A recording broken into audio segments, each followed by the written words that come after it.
All right, everyone. Today we are finishing up 2 Samuel with chapters 21 through 24. David avenges the Gibeonites. Chapter 21.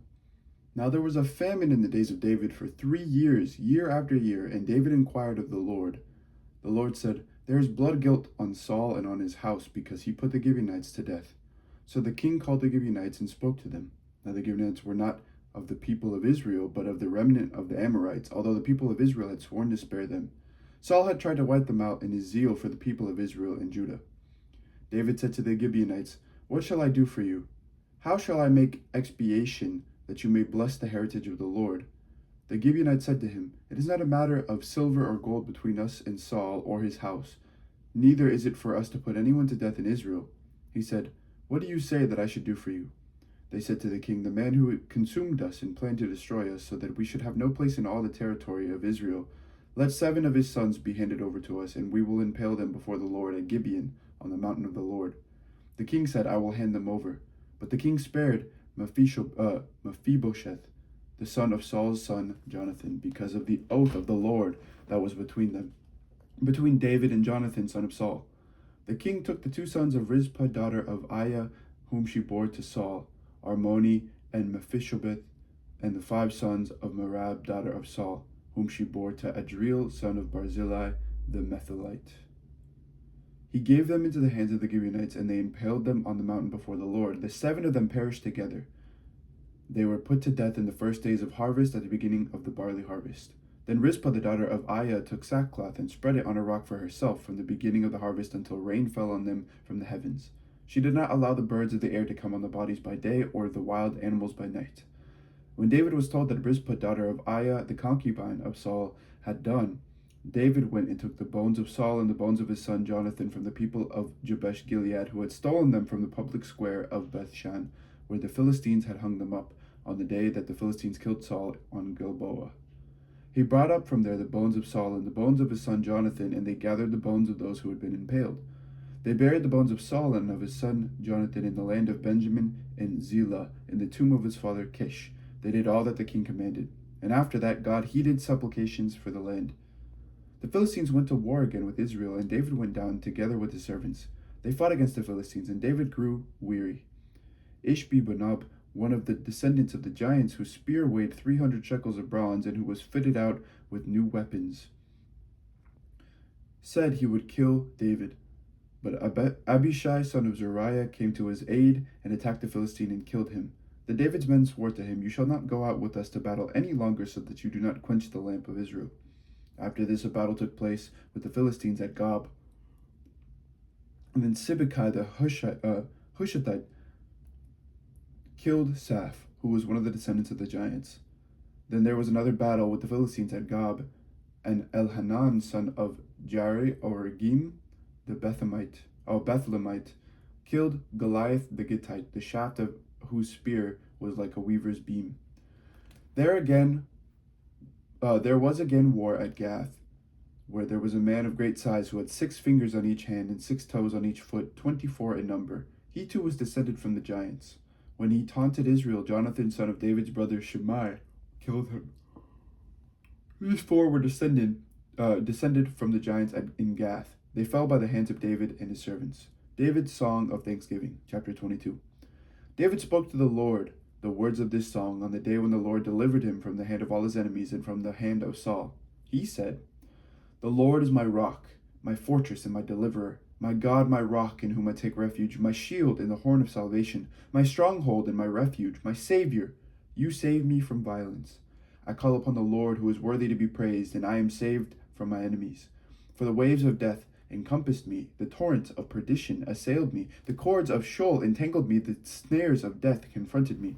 In my distress I called upon the Lord, to my God I called. From his temple he heard my voice, and my cry came to his ears. Then the earth reeled and rocked, the foundations of the heavens trembled and quaked, because he was angry. Smoke went up from his nostrils, and devouring fire from his mouth. Glowing coals flamed forth from him. He bowed the heavens and came down. Thick darkness was under his feet. He rode on a cherub and flew. He was seen upon the wings of the wind.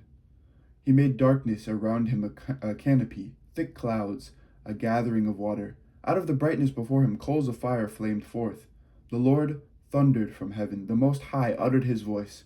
He sent out arrows and scattered them, lightning and routed them.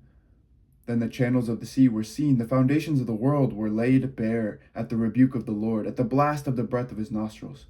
He reached from on high. He took me. He drew me out of mighty waters. He delivered me from my strong enemy, from those who hated me, for they were too mighty for me. They came upon me in the day of my calamity, but the Lord was in my stay. He brought me out into a broad place. He delivered me because he delighted in me. The Lord rewarded me according to my righteousness, according to the cleanliness of my hands, he recompensed me. For I have kept the ways of the Lord, and have not wickedly departed from my God. For all his ordinances were before me, and from his statutes I did not turn aside. I was blameless before him, and I kept myself from guilt. Therefore the Lord has recompensed me according to my righteousness, according to my cleanness in his sight. With the loyal you show yourself loyal. With the blameless, you show yourself blameless. With the pure, you show yourself pure, and with the crooked, you show yourself perverse. You deliver a humble people, but your eyes are upon the haughty to bring them down. Indeed, you are my lamp, O Lord. The Lord lightens my darkness. By you I can crush a troop, and by my God I can leap over a wall. This God, his way is perfect. The promise of the Lord proves true. He is a shield for all who take refuge in him. For who is God but the Lord? For who is a rock except our God? The God who has girded me with strength has opened wide my path. He made my feet like the feet of deer and set me secure on the heights. He trains my hands for war so that my arms can bend a bow of bronze. You have given me the shield of your salvation, and your help has made me great. You have made me stride freely, and my feet do not slip. I pursued my enemies and destroyed them, and did not turn back until they were consumed. I consumed them. I struck them down so that they did not rise. They fell under my feet. For you girded me with strength for the battle. You made my assailants sink under me. You made my enemies turn their backs to me, those who hated me, and I destroyed them.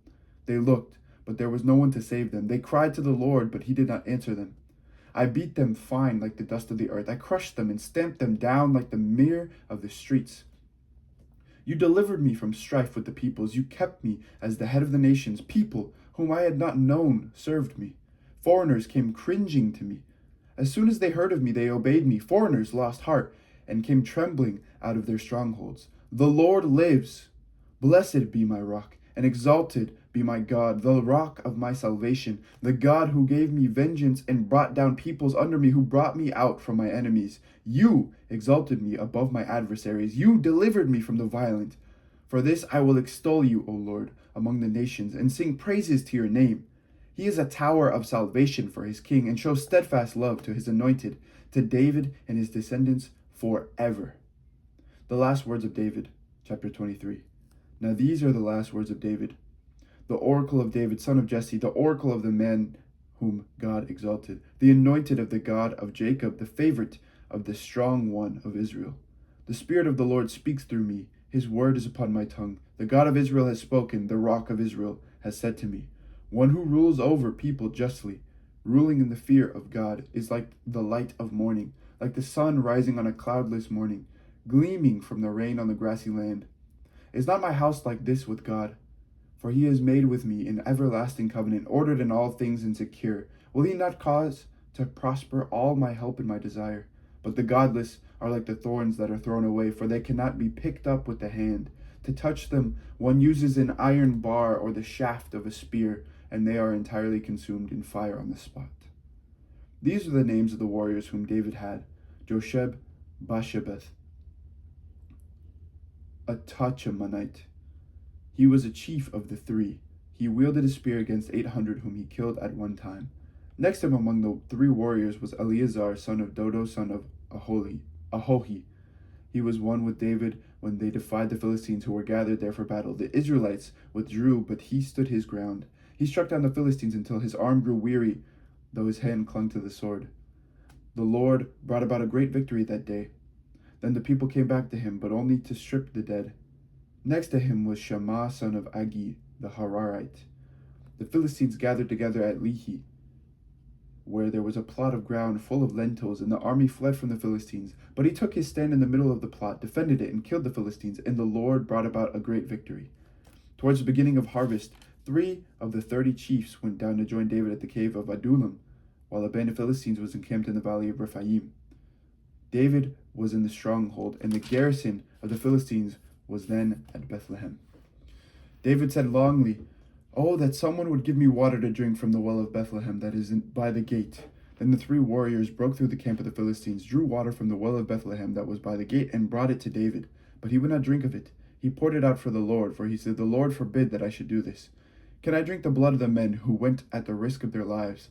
Therefore he would not drink it. The 3 warriors did these things. Now Abishai, son of Zeruiah, the brother of Joab, was chief of the 30. With his spear he fought against 300 men and killed them, and won a name beside the 3. He was the most renowned of the 30, and became their commander, but he did not attain to the 3. Benaniah, son of Jehoiada, was a valiant warrior from Kabzeel, a doer of great deeds. He struck down 2 sons of Ariel of Moab. He also went down and killed a lion in the pit on the day when snow had fallen, and he killed an Egyptian, a handsome man. The Egyptian had a spear in his hand, but Benaniah went against him with the staff, snatched his spear out of the Egyptian's hand, and killed him with his own spear.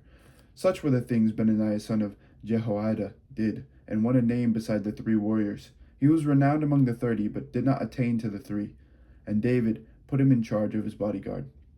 Among the 30 were Ashahel, brother of Joab, Elhanan, son of Dodo of Bethlehem, Shema of Harad, Elika of Herod, Heliz the Paltite, Ira, son of Ikesh of Tekoa, Abizur of Anathoth, Mabonai the Hushathite, Zalman the Ahohite, Maharai of Netophah, Heleb son of Bana of Netophah, Ittai son of Ribai of Gibeah of the Benjaminites, Benaniah of Parathon, Hidadai of the torrents of Gash, Abi Alban the Arbathite, Asmaveth of Behurim, Eliahaba of Shalbon, the sons of Jashin, Jonathan son of Shema the Harathite, Ayam son of Sharar the Hararite, Eliphalet son of Ashbai of Makkah, Eliam son of Ahithophel the Gilonite, Hezro of Carmel, Parai the Arbite, Igal son of Nathan of Zobah, Benai the Gadite, Zelik the Ammonite, Naharai of Berath, the armor-bearer of Joab son of Zeruiah, Ira the Ithrite, Gareb the Ithrite, Uriah the Hittite, 37 in all. David's census of Israel and Judah, chapter 24, the last chapter of 2 Samuel. Again the anger of the Lord was kindled against Israel, and he incited David against them, saying, "Go, count the people of Israel and Judah." So the king said to Joab, the commanders of the army who were with him, "Go through all the tribes of Israel, from Dan to Beersheba, and take a census of the people, so that I may know how many there are." But Joab said to the king, "May the Lord your God increase the number of the people 100-fold, while the eyes of my lord the king can still see it. But why does my lord the king want to do this?" But the king's word prevailed against Joab and the commanders of the army. So Joab and the commanders of the army went out from the presence of the king to take a census of the people of Israel. They crossed the Jordan and began from Arar, from the city that is in the middle of the valley, towards Gad and on to Jazer. Then they came to Gilead and to Kadesh in the land of the Hittites, and they came down to Dan, and from Dan they went round to Sidon, and came to the fortress of Tyre, and to all the cities of the Hivites and the Canaanites. And they went out from the Negeb of Judah, and they went out at Beersheba. So when they had gone through all the land, they came back to Jerusalem at the end of 9 months and 20 days. Joab reported to the king the number of those who had been recorded. In Israel there were 800,000 soldiers able to draw the sword, and those of Judah were 500,000. But afterwards David was stricken to the heart, because he had numbered the people. David said to the Lord, "I have sinned greatly in what I have done. But now, O Lord, I pray you, take away the guilt of your servant, for I have done very foolishly." When David rose in the morning, the word of the Lord came to the prophet Gad, David's seer, saying, "Go and say to David, 'Thus says the Lord, 3 things I offer you. Choose one of them, and I will do it to you.'" So Gad came to David and told him. He asked him, "Shall 3 years of famine come to you on your land? Or will you flee for 3 months before your foes while they pursue you? Or shall there be 3 days of pestilence in your land?" Now consider and decide what answer I shall return to the one who sent me." Then David said to Gad, "I am in great distress. Let us fall into the hand of the Lord, for his mercy is great, but let me not fall into human hands." So the Lord sent a pestilence on Israel from that morning until the appointed time, and 70,000 of the people died from Dan to Beersheba. But the angel stretched out his hand towards Jerusalem to destroy it. The Lord relented concerning the evil, and said to the angel who was bringing destruction upon the people, "It is enough, now stay your hand." The angel of the Lord was then by the threshing floor of Araunah the Jebusite. When David saw the angel who was destroying the people, he said to the Lord, "I alone have sinned, and I alone have done wickedly. But these sheep, what have they done? Let your hand, I pray, be against me and against my father's house." That day Gad came to David and said to him, "Go up and erect an altar to the Lord on the threshing floor of Araunah the Jebusite." Following Gad's instructions, David went up as the Lord had commanded. And when Araunah looked down, he saw the king and his servants coming towards him, and Araunah went out and prostrated himself before the king with his face to the ground. Araunah said, "Why has my lord the king come to his servant?" David said, "To buy the threshing floor from you in order to build an altar to the Lord, so that the plague may be averted from the people." Then Araunah said to David, "Let my lord the king take and offer up what seems good to him. Here are the oxen for the burnt offering, and the threshing sledges, and the yokes of the oxen for the wood. All this, O king, Araunah gives to the king." And Araunah said to the king, "May the Lord your God respond favorably to you." But the king said to Araunah, "No, but I will buy them from you for a price. I will not offer burnt offerings to the Lord my God that cost me nothing." So David bought the threshing floor and the oxen for 50 shekels of silver. David built there an altar to the Lord and offered burnt offerings and offerings of well-being. So the Lord answered his supplication for the land, and the plague was averted from Israel. This is the word of the Lord. Thanks be to God. Right. This is the end of 2 Samuel, and now we are on to 1 Kings.